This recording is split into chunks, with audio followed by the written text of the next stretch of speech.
आज हम लोग ना फिजिक्स को ये आगे बढ़ाएंगे जो हम लोग प्रीवियस में कंटिन्यू कर रहे थे। लाइट हम लोग ने पढ़ा था, बहुत स्मॉल सा इंट्रोडक्शन लिया था हम लोग ने। आज थोड़ी सी लंबी वीडियो होने वाली है, थोड़ा सा हम लोग डीप में जाके उस टॉपिक को हम लोग स्टडी करेंगे। 10th ICSE एंड CBSE दोनों के लिए इंपॉर्टेंट है चैप्टर। और चलिए शुरू करते हैं बिना आपका ज़्यादा टाइम वेस्ट करें। मैंने कुछ यहाँ पे बेसिक चीज़ें लिखी हुई हैं, जैसे डिफरेंट फिनोमेना जो कि हमें लाइट में पढ़ने होते हैं। देखिए यहाँ पे जो मैंने फिनोमेना लिखे हैं वो 10th ICSE एंड CBSE के पॉइंट ऑफ व्यू से लिखे हैं। इसमें 11th या 12th का कोई बंदा देख रहा होगा तो उसके लिए ये फिनोमेना कम होंगे, इससे ज़्यादा भी उनके फिनोमेना होते हैं, जैसे डिफ्रैक्शन, इंटरफेरेंस और भी बहुत सारे फिनोमेना उनके में देखे जाते हैं। तो हमें जो 10th के पॉइंट ऑफ व्यू से पढ़ना है वो है reflection, refraction, spectrum, scattering, dispersion and Tyndall effect. Make sure guys जो टिंडल इफेक्ट है ये सिर्फ CBSE पॉइंट ऑफ व्यू से है, ये सिर्फ और सिर्फ CBSE पॉइंट ऑफ व्यू से, ये ICSE में नहीं है, लेकिन हम पढ़ लेते हैं क्योंकि नॉलेज कहीं वेस्ट नहीं होगी आपकी, है ना। तो हमारे पास अब आता है रिफ्लेक्शन। तो ये टर्म को मैं एक एक करके एक्सप्लेन करूंगा क्या होते हैं टर्म, उसके बाद हम जाके लेंसेज एंड मिरर्स में डीप डाइव करेंगे। तो reflection of light, reflection of light में क्या होता है हमारे पास एक प्लेन सरफेस होती है, उस प्लेन सरफेस को कुछ हमने यहाँ पे इस तरह से दिखाया है। ये जो हमारे पास ब्लैक से दिख रहा है आपको, ये एक प्लेन सरफेस है। इसकी जो ऊपर वाली साइड है इसको हमने पॉलिश किया हुआ है और नीचे वाली साइड जो है वो रफ सरफेस है। It is just like that कि आप जैसे मान लो आपको एक नॉर्मल एग्जांपल में लेता हूँ, ये कोई एक डस्टर है, इस डस्टर की ऊपर वाली साइड को आपने पॉलिश कर दिया और नीचे वाली साइड को जैसे ही ये है एज इट इज आपने छोड़ दिया इसको। तो ऊपर की साइड जो है ये पॉलिश है। पॉलिश किस चीज से आप करोगे? It can be mercury, it can be aluminium, it can be gold, as you wish, ठीक है। तो वैसे पॉलिश कर देंगे, पॉलिश से होगा क्या, ये एक रिफ्लेक्टर बन जाएगी, मतलब कि लाइट रे जब आएगी तो इससे टकराने के बाद, इस सरफेस से टकराने के बाद वापस से बाउंस बैक करेगी। तो यहाँ पे जो आप ब्लू वाली लाइट देख रहे हो वो कौन सी है? वो इंसिडेंट रे ऑफ लाइट है, ठीक है। Incident ray of light, what do you mean by incident ray? Incident ray वो रे होती है जो कि रिफ्लेक्टिंग सरफेस पे आके स्ट्राइक करती है। The striking ray is known as incident ray. Next, इस पॉइंट से आप देख रहे हो ये ग्रीन वाली लाइट जा रही है, ठीक है, या ग्रीन वाली रे जा रही है, तो इसे कहते हैं हम रिफ्लेक्टेड लाइट या फिर रिफ्लेक्टेड पार्ट ऑफ लाइट। अब ये रिफ्लेक्टेड लाइट क्या होती है? रिफ्लेक्टेड पार्ट ऑफ लाइट क्या होती है? जो कि उस मीडियम से, जो हमारा सरफेस थी उस सरफेस से टकराने के बाद जाएगी हम लोग के मीडियम में, तो ये होती है हम लोग की रिफ्लेक्टेड रे। यहाँ पे आप देख रहे हो कि डॉटेड लाइन एक रेड से शो की गई है। This dotted line is normal, ठीक है। नॉर्मल जो होती है वो इस सरफेस के, जो हमारी पॉलिश सरफेस है, इसके 90 डिग्री एंगल बनाती है। 90 डिग्री एंगल ये देखो यहाँ से बन रहा हो, ये वाला एंगल देखो 90 डिग्री एंगल, ठीक है। तो ये बात आपको ध्यान रखनी है कि ये जो सरफेस होगी ये 90 डिग्री बनाएगी, कौन सी? नॉर्मल हमारी, ठीक है।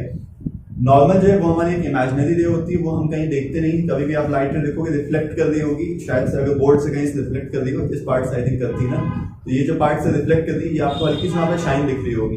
तो ये क्यों दिख रही है? क्योंकि यहाँ पे हो क्या रहा है, यहाँ पे रिफ्लेक्शन हो रहा है। लाइट रे जो यहाँ पे लाइट्स लगी हुई है वहां पे आ रही है, इस पार्ट ये पॉलिश सरफेस है, यहाँ पे लाइट रे स्ट्राइक कर रही है। The striking rays are incident ray and वो एक एंगल पे स्ट्राइक कर रही है, तो वो कैमरे की तरफ एक एंगल में बढ़ेंगी, ठीक है। एंड जो कैमरे की तरफ आ रही हैं उन रेस को हम कहेंगे रिफ्लेक्टेड रे। लेकिन यहाँ पे कहीं भी आपको एक इमेजिनरी एक डॉटेड लाइन नहीं दिख रही होगी, मतलब यहाँ पे आपको इस तरह से कोई एक लाइन नहीं दिख रही होगी, जैसे मैं अपना हाथ दिखा रहा, ठीक है। तो इस तरह से लाइन क्यों नहीं दिख रही? क्योंकि नॉर्मल जो होती है ये वाली हमारी रेड वाली portion, this is just an imaginary रे, ठीक है, वो एक्चुअली में एग्जिस्ट नहीं करती है। लेकिन हमारे पास जो लाइट आ रही है, लाइट जा रही है, वो एक्चुअली में है। तो ये हो गई हमारे पास कि रिफ्लेक्शन क्या होता है। आई थिंक रिफ्लेक्शन की डेफिनेशन भी हम लोग को समझ में आ जाएगी। When a light ray is incident to a polished surface it bounces back to the same medium. मतलब कि जब लाइट रे आती है एक मीडियम से तो वो पॉलिश्ड सरफेस से टकराने के बाद उसी मीडियम में बाउंस बैक कर जाती है। इसे ही क्या कहते हैं? हम रिफ्लेक्शन कहते हैं। अब बाउंस बैक उसी मीडियम में कर जाना है। मीडियम का मतलब क्या है? मीडियम का मतलब कुछ देर के समझ कर रखेंगे ना कि जिस भी हम लोग मैटर की बात कर रहे हैं, 3 स्टेट्स होती है मैटर की हमारे पास, सॉलिड, लिक्विड एंड गैस। अब उन्हीं 3 स्टेट्स की हम बात कर रहे हैं, या तो जो रिफ्लेक्शन होगा वो सॉलिड मीडियम में हो रहा हो, या तो वो गैसियस में हो रहा हो, या तो वो लिक्विड में हो रहा होगा, ठीक है। तो यहाँ मीडियम अभी कुछ देर के लिए हम ऐसा समझ के रखते हैं, ठीक है। इसके बाद इंपॉर्टेंट चीज क्या है? जो लाइट रे है वो इंसिडेंट कर रही है एक पर्टिकुलर एंगल पे, ठीक है। मैंने 2 बार बोला इस चीज को कि हमारी जब लाइट रे आ रही है इस वाले पोर्शन यहाँ से रिफ्लेक्ट कर रही है, उस रिफ्लेक्टिंग वो एक रिफ्लेक्टिंग एंगल पे आ रही है, वो एक इंसिडेंट एंगल पे वहां पे इंसिडेंट कर रही है, स्ट्राइक कर रही है। जैसे अगर मैं ये पॉलिश सरफेस मानूं तो इस तरह से लाइट रे आ रही है, जैसे कि आप यहाँ डायग्राम में भी देख रहे होगे, ये लाइट रे आ रही है और ये एक पर्टिकुलर एंगल पे आ रही है, ठीक है। पर्टिकुलर एंगल किसके साथ, ये जो नॉर्मल हमारी उसके साथ एक एंगल बना रही है। आप लोगों को शायद ये वाला दिख रहा होगा, ये वाला पोर्शन, ठीक है, ये जो आई से मैंने दिखाया है, ये वाला पोर्शन जो है हम लोग को ये एंगल बना रहा है किसके बीच में, नॉर्मल और इंसिडेंट रे के बीच में। तो the angle between normal and incident ray is known as angle of incidence. यहाँ हमने इस चीज को कोट किया है और इसको हम लोग इस तरह से शो करते हैं।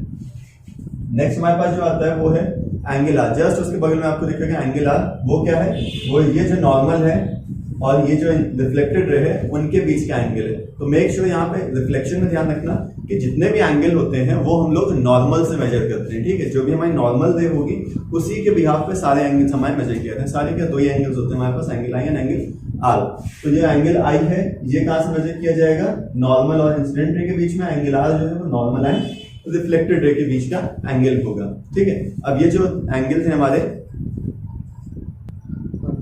सो गाइस अभी तक हमने ना रिफ्लेक्शन पढ़ लिया, लॉज ऑफ रिफ्लेक्शन देख लेते हैं क्या होते हैं, ठीक है। इंपॉर्टेंट है लॉज ऑफ रिफ्लेक्शन, इसको ना हम लोग थोड़ा सा ध्यान से देखेंगे क्योंकि इसमें बच्चे काफी बार कंफ्यूज हो जाते हैं, ठीक है। तो ध्यान से देखने वाली बात क्या है, लॉज ऑफ रिफ्लेक्शन में पहला लॉ जो कहता है वो क्या कहता है, एंगल आई जो है वो एंगल आर के इक्वल होना चाहिए। मतलब क्या, ये वाला जो एंगल देख रहे थे और ये वाला जो एंगल देखते हैं दोनों के इक्वल होना पड़ेगा। मेरे ये नेल पेंट मैंने लगाया, ठीक है, इसको हम नेल पेंट में समझना, होली का इफेक्ट है, ठीक है। तो आई जो है वो आर के इक्वल है, मतलब एंगल आई एंगल आर के इक्वल हो रहा है। तो एंगल आई अगर एंगल आर के इक्वल है, इसका मतलब जिस एंगल पे आप इंसिडेंट कराओगे उसी एंगल का आपको रिफ्लेक्शन मिलेगा। बहुत ऑब्वियस सी बात है, अगर आप 90 डिग्री पे कराओगे तो आपको 90 डिग्री मिलेगा, 20 डिग्री पे कराओगे 20 डिग्री मिलेगा, 45 मतलब इस तरह से आपको इक्वल रहना चाहिए, ठीक है। इसके बाद जो हमारे पास है वो है कि नॉर्मल रे, इंसिडेंस रे एंड रिफ्लेक्टेड रे, ये तीनों के तीनों सेम प्लेन पे लाई करती है। यहाँ पे मेरे वर्ड ध्यान रखिएगा, यहाँ पे है सेम प्लेन।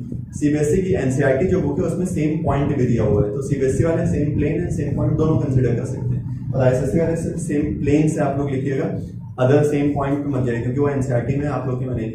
एंड बोर्ड जो है वो आपके वर्ड्स को बहुत ज्यादा ध्यान देता है और बेसिकली यहाँ पे वर्ड बहुत ज्यादा इंपॉर्टेंट होते हैं। तो सेम प्लेन पे लाई करने चाहिए। कौन कौन सी, ये जो इंसिडेंट रे है, ये जो नॉर्मल रे है और ये जो रिफ्लेक्टेड रे है, तीनों के तीनों सेम प्लेन पे लाई करनी चाहिए। सेम प्लेन से कहने का मतलब क्या है, देखिए आपके पास ना दो प्लेन्स होते हैं, आई थिंक मालूम होगा, एक्स एंड वाई प्लेन्स होते हैं। मैथ से पढ़ा होगा, नहीं पढ़ा होगा तो हमारे जो स्टाफ मेंबर्स हैं वो बहुत अच्छे से आप लोग को एक्सप्लेन करेंगे डिटेल में। तो ये एक्स एंड वाई जो है हमारे पास, ये इन्हें बेसिकली कोऑर्डिनेट्स कहते हैं, ठीक है। जो एक्स और वाई है ये मिलकर हमारे बनाते हैं प्लेन्स। अब जो हमारी इंसिडेंट रे है वो या तो इस प्लेन पे होनी चाहिए, या तो इस प्लेन पे, या तो इस प्लेन पे, या तो इस प्लेन पे, ठीक है। अब या तो इंसिडेंट रे यहाँ पे अगर मान लीजिए आ रही है तो जो रिफ्लेक्टेड रे होगी वो भी यहीं से जाएगी क्योंकि मिरर जो होगा वो आपका यहाँ कहीं रखा होगा, राइट। अगर यहाँ पे इंसिडेंट रे आ रही है तो मिरर यहाँ कहीं होगा और रिफ्लेक्टेड रे कुछ इस तरह से जाएगी। अगर मैं कह रहा हूँ रिफ्लेक्टेड रे ऐसे कुछ जा रही है तो मतलब कि मिरर यहाँ कहीं रहा होगा एंड इंसिडेंट रे यहाँ कहीं आई होगी। मतलब कहने का ये है कि आपकी इंसिडेंट रे और रिफ्लेक्टेड रे जो है वो एक सेम प्लेन पे देखिए लाई करेंगे, या तो दिस प्लेन, ये जो फोर्थ वाला प्लेन है ये, या तो ये फर्स्ट वाला प्लेन, या तो ये थर्ड वाला प्लेन। मतलब कि प्लेन हमारे सेम होने चाहिए, ठीक है। तो ये हो गया normal, incident ray and reflected ray, तीनों के तीनों सेम प्लेन पे होनी चाहिए, ठीक है। सेम प्लेन पे कहने का मतलब क्या है कि वो या तो x या तो y किसी एक प्लेन पे लाई करनी चाहिए। उससे ज्यादा अलग अगर जाएंगे तो आपका सेकंड लॉ है वो वायलेट हो जाएगा। अगर सेकंड लॉ वायलेट हुआ तो आपके जो लॉज ऑफ रिफ्लेक्शन है वो काम नहीं आएंगे। अब ये लॉज ऑफ रिफ्लेक्शन जो हम देखेंगे कहाँ पे, देखिए होता क्या है कि हम लोग सबसे पढ़ तो लेते हैं लॉज को लेकिन अप्लाई करना भूल जाते हैं। तो एप्लीकेशन भी हम लोग इस यूट्यूब चैनल पे आपको सिखाने वाले, तो कनेक्टेड रहिएगा, ठीक है लास्ट तक। अब यहाँ पे ना अभी हम लोग इस लेक्चर में रिफ्लेक्शन एंड रिफ्रैक्शन देखेंगे। पूरा अगर कवर करेंगे तो आप लोग ये बोर हो जाओगे, मैं तो नहीं बोर होऊंगा लेकिन आप लोग टाइम से बोर हो जाओगे ज्यादा, ठीक है। तो ज्यादा लंबा ना करते हुए सिर्फ इन दोनों को हम लोग आज एक्सप्लेन करते हैं। तो रिफ्लेक्शन वाला यहाँ पे कंप्लीट होता है। अब हम बढ़ेंगे इसके ऊपर रिफ्रैक्शन के ऊपर। तो रिफ्रैक्शन अगली स्लाइड में। सो अब हमारे पास आता है ना refraction of light. Refraction of light एक अलग कॉन्सेप्ट है रिफ्लेक्शन ऑफ लाइट से, ऑब्वियसली अलग होगा। रिफ्रैक्शन ऑफ लाइट में होता क्या है, इसमें ना अभी तक रिफ्लेक्शन में हम देख रहे थे लाइट रे आ रही है, वो एक मीडियम में मतलब किसी चीज से टकराने के बाद उसी मीडियम में वापस चली जा रही है। रिफ्रैक्शन में क्या होता है, रिफ्रैक्शन में लाइट रे आती है लेकिन वापस नहीं जाती है, वो किसी दूसरे मीडियम में चली जाती है।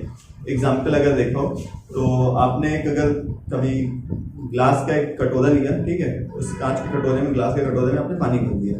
अब ऊपर से अगर लाइट रे आ रही है तो लाइट रे उस जो पानी जो भरा हुआ है उस पानी के अंदर वो एंटर कर रही है, तो लाइट रे एक मीडियम से दूसरे मीडियम में ट्रेवल कर रही है, तो वहां पे क्या होता है, रिफ्रैक्शन ऑफ लाइट होता है। रिफ्रैक्शन ऑफ लाइट क्या होता है कि जब लाइट रे एक मीडियम से आती है और वो किसी दूसरे मीडियम में ट्रेवल कर जाती है, तो वही देखिए आप मीडियम 1 एंड मीडियम 2 लिखे हुए हैं। अब ये मीडियम 1 और मीडियम 2 को जो सेपरेट करने वाली ब्लैक जो लाइन है, इसे हम कहते हैं इंटरफेस।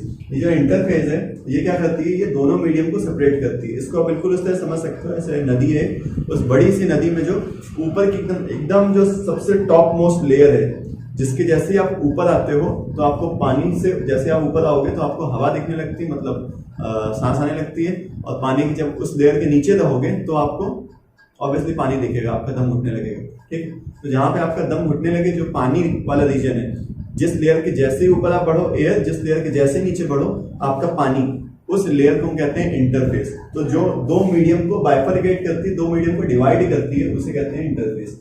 अब रिफ्लेक्शन ऑफ लाइट में होता है क्या, लाइट रे आ रही है एक मीडियम में, दूसरे मीडियम में चली जा रही है, तो सनशाइन जो है, मतलब जो सूरज की रोशनी है, वो उस नदी में पड़ती है और नीचे भी चली जाती है, तभी आपको नीचे की जो मटेरियल्स है, पत्थर से वो दिखते हैं आपको। तो ऊपर से लाइट आ रही है और उस पानी के नीचे चली जा रही है, तो पानी के नीचे जा रही है, तो एक मीडियम से दूसरे मीडियम में लाइट रे ट्रेवल कर रही है, तो इस प्रोसेस को हम बोलते हैं रिफ्रैक्शन ऑफ लाइट।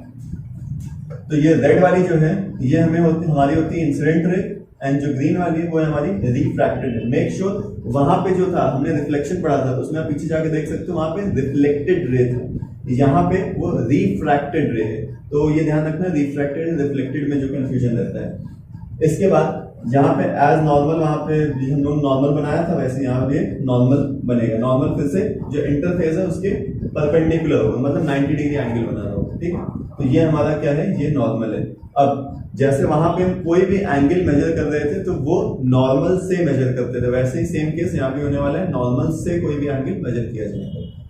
ठीक है, आगे हम प्रोसीड करते हैं। तो एक ब्लैक से आपको डॉटेड लाइन दिख रही होगी, ये जो ब्लैक से डॉटेड लाइन है, इसे हम कहते हैं अनडेविएटेड रे। अब ये अनडेविएटेड रे क्या है, देखिए अनडेविएटेड रे वो रे होती है जो अपने एक्चुअल पाथ में ट्रेवल करती है। देखिए जब होता है क्या, जब एक मीडियम से दूसरे मीडियम में लाइट ट्रेवल करती है तो वो अपने पाथ से हल्का सा डेविएट हो जाती है। अब देखिए ये इस तरह से चल रही है, तो ये इस तरह से भी हो सकती है और ये इस तरह से भी हो सकती है, मतलब किसी भी तरफ वो डेविएट कर सकती है। तो जो डेविएशन है, इससे पहले की जो रे थी उसे कहते हैं इंसिडेंट रे, और वो जिस पाथ में उसको जाना चाहिए था, एक्चुअल जिस पाथ में जाना चाहिए था, उसे हम कहेंगे अनडेविएटेड रे। तो अगर ये रे आ रही है हमारी इंसिडेंट रे, इसको इस तरह से जाना चाहिए था, मैं इस तरह से कहता हूँ, इस तरह से इसको जाना चाहिए था, और ये इस तरह से आगे सीधे चली जा रही है, तो ये जो हमारी जा रही है ये हमारी इंसिडेंट रे। लेकिन जैसे ही वो एक मीडियम से दूसरे मीडियम एंटर करी, यहाँ पे मान लीजिए एंटर करी, तो ये हल्का सा इस तरह बेंड हो जाती है। अब मान लीजिए अगर ये इस तरह बेंड हो रही है तो ये तो होगी रिफ्रैक्टेड रे, और ये जो जा रही है सीधे इसको जाना चाहिए था, वो हो जाती है हमारे पास अनडेविएटेड रे। तो अनडेविएटेड रे वो रे होती है जिसको कि एक्चुअली में आना चाहिए था यहाँ पे। ठीक है, ये वाली जो रे है इसको एक्चुअली में यहाँ आना चाहिए था, लेकिन ये हल्का सा बेंड होने के बाद यहाँ कहीं पहुंच गई। सेम केस आपको यहाँ पे दिख रहा होगा, यहाँ पे जो है ये ग्रीन वाली हमारी जो आ रही है ये है इंसिडेंट रे, जो रेड वाली है वो है रिफ्रैक्टेड रे, और जो ब्लैक वाली जा रही है लाइन डॉटेड से, इसे हम कहते हैं फिर से अनडेविएटेड रे। तो देखिए ये जो लाइन है बिल्कुल यहाँ पे आनी चाहिए थी, लेकिन ये यहाँ पे आ गई। ठीक है, तो यहाँ पे क्यों आ रही है, बिकॉज ऑफ रिफ्रैक्शन आ रही है। ठीक है, तो यहाँ पे देखिए क्या हो रहा है, आप मीडियम 1 से मीडियम 2 में ट्रेवल करेंगे, यहाँ मीडियम 2 से मीडियम 1 में ट्रेवल करेंगे।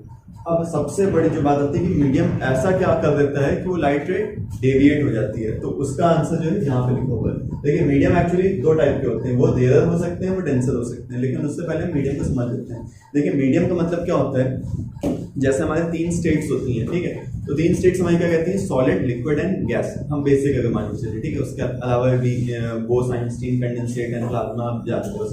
ठीक है, तो ये जो हमारे पास यहाँ पे जो 3 बेसिक हमारे पास जो हमारी कह सकते हो आप ना, जो हमें मैटर है, सॉलिड, लिक्विड एंड गैस, वही चीज, उसी चीज को हम लोग लगा सकते हैं किसमें, मीडियम में। तो मीडियम जो हमारे पास होते हैं वो 3 टाइप के बेसिक होते हैं, can be solid, can be liquid, it can B gases. ठीक है, तो जहाँ हमारे पास सॉलिड मीडियम होगा वहां पे हम लोग ग्लास को यूज कर सकते हैं, ग्लास या किसी टाइप का प्लास्टिक वाला मटेरियल जो होगा वो हमारा सॉलिड मीडियम में आएगा। फिर आता है हमारे पास लिक्विड मीडियम। लिक्विड मीडियम में आप kerosene, Honey, can be water, can be kind of oil किसी टाइप का हो सकता है। ठीक है, फिर जो तीसरा टाइप का आता है वो होता है हमारे पास गैस। अब जो गैस वाला मीडियम है उसमें हम लोग बेसिकली एयर को रखते हैं। ठीक है, तो मीडियम क्या, जिस भी चीज में लाइट रे ट्रेवल करती है। ऐसा समझ लो, जब लाइट रे एक जगह से दूसरे के जा रही है तो जिस चीज के होते हुए थ्रू वो जाती है उसे कहते हैं मीडियम। अगर मैं कह रहा हूँ कि यहाँ से लाइट मैं आपको देख पा रहा हूँ तो क्यों? क्योंकि यहाँ पे लाइट जो है वो मेरे से रिफ्लेक्ट होके कैमरे के तरफ आ रही है। तो मेरे से जो लाइट ट्रेवल होके आपकी तरफ आ रही है, या इस रूम में जो भी लाइट ट्रेवल कर रही है वो एयर में ट्रेवल कर रही है ना। यहाँ पे हवा है तो हवा में लाइट ट्रेवल कर रही है, तो एयर जो यहाँ पे है वो क्या है? वो एक मीडियम है हमारे पास, ठीक है। तो मीडियम क्या होता है? जिसमें लाइट ट्रेवल करती है।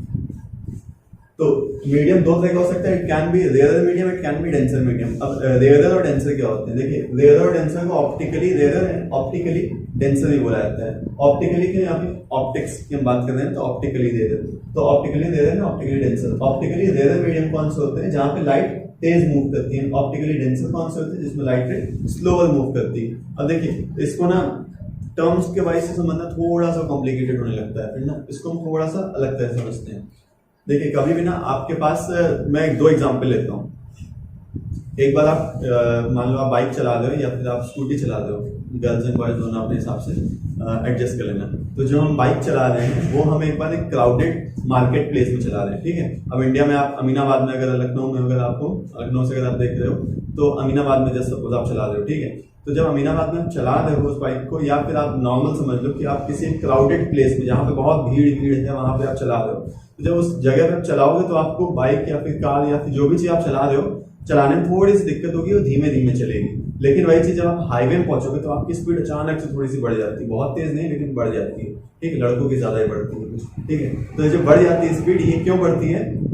क्योंकि भाई आपको स्पेस मिल गई थोड़ी सी, ठीक है ना। तो वैसा ही कुछ रेयर एंड डेंसर मीडियम होता है। डेंसर मीडियम वो जो क्राउडेड प्लेस थी वो थी, वहां पे मॉलिक्यूल बहुत पास थे, इस वजह से आप जब चल रहे थे तो बहुत धीमे धीमे चल रहे थे। और यहाँ पे अब चीजों को थोड़ा सा हम लाइट के टर्म में लेके जाते हैं। यहाँ पे जो आपकी बाइक है वो क्या है? वो एक लाइट का पार्टिकल है। तो जब लाइट मूव कर रही है उस क्राउडेड प्लेस में, तो क्राउडेड प्लेस क्या है? वो एक्चुअली डेंसर मीडियम है। तो जब लाइट रे उस मीडियम में ट्रैवल कर रही है तो उसको बड़ी दिक्कत हो रही है, उसकी एनर्जी कम हो जा रही है, वो धीमे धीमे चल पा रही है। लेकिन जैसे ही वो रेयर मीडियम में चलती है, हल्के मीडियम में, जैसे हाईवे में चल रही थी, ठीक है, तो बड़ी तेज मक्खन की तरह एकदम चल रही थी। तो ऐसा क्यों? क्योंकि वहां पे उसको एनर्जी उसकी लॉस कम हो रही थी, ठीक है। तो rare and denser I think यहाँ से क्लियर हुआ होगा।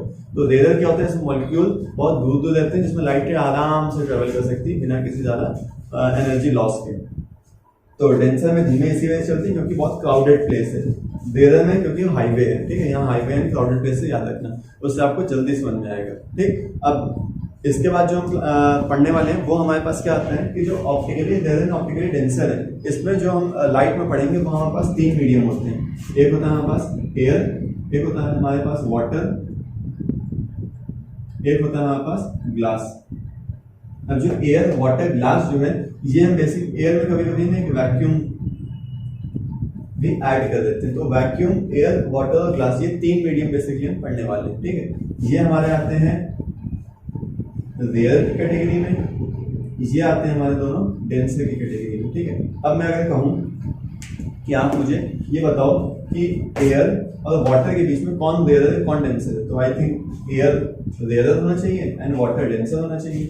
अगर मैं कहूँ वाटर एंड ग्लास के बीच में कंपेयर करो तो water would be a rare medium और glass would be a denser medium. क्यों ऐसा? क्योंकि वाटर में मॉलिक्यूल थोड़े से दूर होंगे, ग्लास में मॉलिक्यूल थोड़े से पास होंगे, तो ग्लास में चलना कंपेरेटिवली ज्यादा डिफिकल्ट होगा, ठीक है।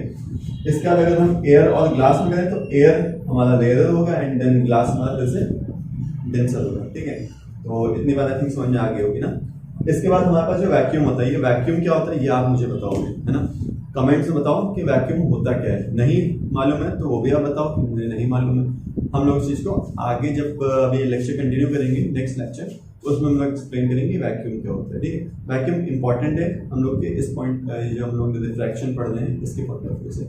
नेक्स्ट जो स्लाइड होगी उसमें हम लोग पढ़ने वाले हैं कि जो ये चीज हो रही है, ये जो इतना सम्मानिता हो रहा है, ये एक्चुअली हो क्या रहा है यहाँ पे, ठीक है। तो ये क्या हो रहा है यहाँ पे, इस चीज को हम लोग नेक्स्ट स्लाइड में पढ़ेंगे। सो अब की बार जो पढ़ेंगे वो है इसकी डेफिनेशन। जो हमारा रिफ्रैक्शन ऑफ लाइट है वो होता क्या है? When a light travels from one medium to another, it deviates from its path known as refraction of light। वो बात हम लोगों ने कंटिन्यू कर ली थी पिछले लेक्चर में कि जब लाइट एक मीडियम से दूसरे मीडियम में ट्रैवल करती है वो अपने पाथ से हल्का सा डेविएट हो जाती है and that deviation, this phenomena of deviation is known as refraction of light, ठीक है। नेक्स्ट बात हमारे पास आती है वो है लॉज ऑफ रिफ्रैक्शन। ये लॉज ऑफ रिफ्रैक्शन बहुत इंपॉर्टेंट है हमारे पास, क्योंकि 10th ICSE में बहुत पूछा जाता है, ठीक है, रिसेंट बहुत पूछा गया। तो इसके पहला जो हमारे पास है वो होता है incident ray, refracted ray, normal, lie on the same plane. लग रहा होगा सेम ही चीज पढ़ा रहा हूँ, लेकिन सेम चीज नहीं है, ठीक है। ये जो पहला लॉ है ये आपने पढ़ा है रिफ्लेक्शन के सेकंड वाले लॉ में, तो वही है ये, ठीक है। ये जो हमारा इंसिडेंट है, रिफ्रैक्टेड है, नॉर्मल है, ये सेम प्लेन पे लाई करनी चाहिए एज इट इज, बिल्कुल रिफ्लेक्शन के सेकंड लॉ की तरह। बस यहाँ पे अंतर क्या है, यहाँ पे अंतर है इस जगह पे गाइस, यहाँ पे देखो, यहाँ पे है रिफ्रैक्टेड रे, रिफ्लेक्टेड नहीं, ठीक है। ये बात ध्यान रखना, बाकी चीज सेम होगी। अगर ये चीज हमें कमेंट्स डाउन करना है बता दूंगा एक बार। The ratio of sine of angle, this is off, ठीक है। The ratio of sine of angle of incidence to sine of angle of refraction is equals to a constant called as refractive index, ठीक है। ये हमारा n या फिर mu से दिखाया जाता है। सब बताता हूँ, देखो होता क्या है, ये चीज जो लिखी है मैं इस चीज को यहाँ पे असाइन करता हूँ किस तरह से लिखा हुआ है। देखो यहाँ पे ना ये चीज लिखी हुई है, sine of angle of incidence to sine of angle of refraction is equals to a constant known as refractive index। अब ये चीज जो है, ये जो बॉक्स में मैंने बनाया, ये सेकंड वाला पॉइंट बता रहा है, ठीक है। सेकंड वाला पॉइंट क्या बोल रहा है कि sine of angle, sine basically एक रेशियो, एक ट्रिग्नोमेट्रिक रेशियो है। तो साइन हमने लिया एंगल आई का और साइन लिया हमने एंगल आर का, तो इन दोनों को जब हम डिवाइड करेंगे, इनका रेशियो निकालेंगे, तो वो एक कांस्टेंट क्वांटिटी के इक्वल होगा जो कि होगी म्यू, ठीक है। इसको हम लोग बोलते क्या है, इसको लोग रिफ्रैक्टिव इंडेक्स बोलते हैं। अब कई बुकों में इसको n से दिखाया गया इस तरह से, और कई बुकों में इसको इस तरह से दिखाया गया, दोनों से आप मेंशन कर सकते हो, बिल्कुल सही होगा। अब ये आई और आर क्या है देख लेते हैं भाई। ये जो नॉर्मल है और ये जो हमारा इंसिडेंट है, इसके बीच का जो एंगल आता है ये है एंगल आई, और ये जो हमारे रिफ्रैक्टेड रे, मेक श्योर ये रिफ्रैक्टेड रे है और ये नॉर्मल है, तो इनके बीच का जो ये वाला एंगल बड़ा वाला, ध्यान रखना, ये ब्लैक वाले तक का नहीं, ये यहाँ से यहाँ तक ग्रीन वाले, इस जगह से ये ग्रीन वाले तक का पूरा जो एंगल है उसे कहेंगे हम एंगल आर। सिमिलरली यहाँ भी होगा angle I and angle R, तो एंगल आई और एंगल आर का जो रेशियो होगा वो म्यू के इक्वल होगा। तो यहाँ तक लगते हैं हमारी जो पहली वीडियो रहेगी, मतलब जो एक डीप डिस्कशन हम लोगों ने किया, तो करीब करीब 20 से 25 मिनट का हो गया होगा, ठीक है। ज़्यादा लंबी इसलिए रखेंगे क्योंकि आप लोग स्टार्टिंग में बोर होने लगोगे, तो जैसे जैसे हम डीप पढ़ेंगे चैप्टर को वैसे वैसे वीडियो की लेंथ बढ़ती जाएगी।